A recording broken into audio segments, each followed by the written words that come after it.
With Iran potentially joining the GCC, the world is on the brink of a paradigm shift that will redefine the balance of power in the Middle East and transform the global economy forever. Hi and welcome to a fresh new episode of The New World Order with me, Atul Mishra. Let's begin. US and European countries have poured billions of dollars in aid and weapons to the war as a bait to instigate Russia.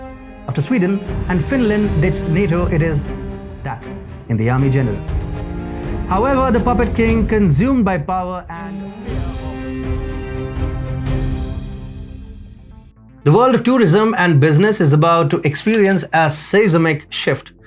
The Gulf Cooperation Council, or GCC, and its member states are taking a giant leap forward with their plan to implement a unified visa system for tourists and business people from dozens of countries. This initiative is comparable to the European Union's Schengen Zone visa, and it will allow travelers to visit 6 GCC countries: Saudi Arabia, the United Arab Emirates, Bahrain, Kuwait, Qatar, and Oman under a single visa.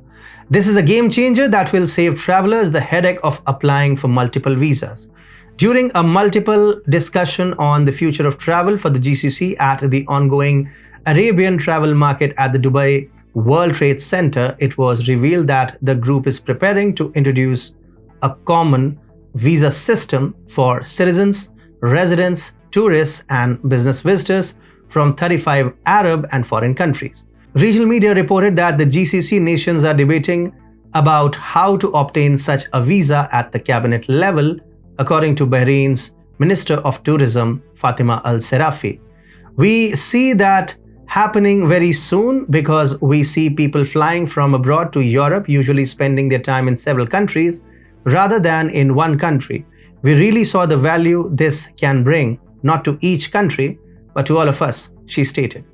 Nationals from the 35 countries which have not been named will be able to enter Saudi Arabia, the UAE, Bahrain, Kuwait, Qatar, and Oman under a single visa with the unified visa system, apparently seeking to enhance tourism and facilitate travel across the area.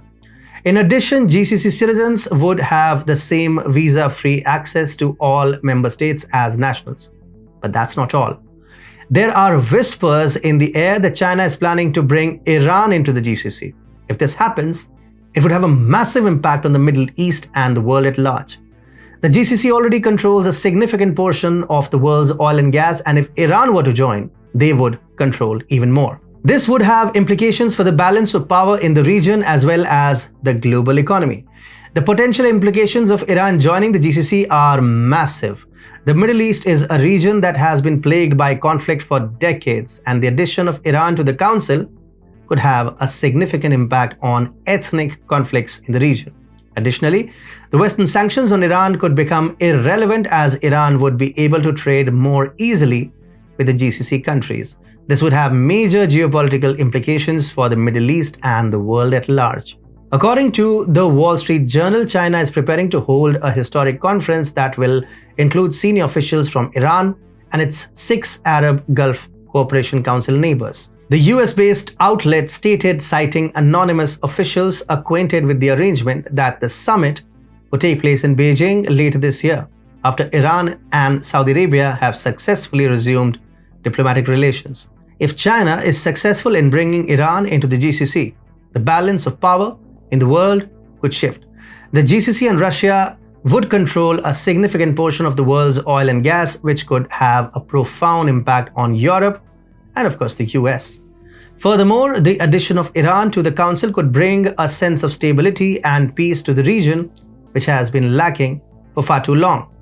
The world is watching with bated breath as the GCC implements its unified visa system and potentially welcomes Iran into its fold. Only time will tell what the future holds for the Middle East and the world at large. But one thing is for sure, change is coming and it's going to be big.